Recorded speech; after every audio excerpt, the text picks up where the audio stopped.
This is the hardback book for the new illustrated guide to gardening.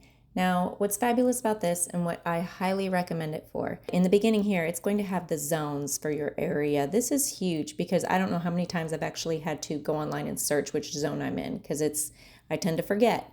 So it's going to not only show you your zone, it's going to show you the temperatures in here and the climates in your garden.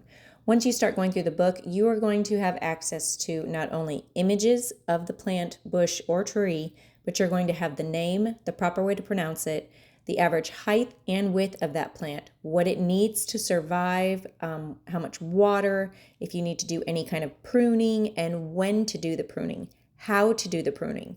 This book is very cool. I'm one for extreme details when it comes to gardening, so this book, it was so incredibly helpful. I mean, it goes into extreme detail, and I love that about this book. It's very thick. It has so many different plants and flowers in it. So far, we have yet to come up with one that is not in the book.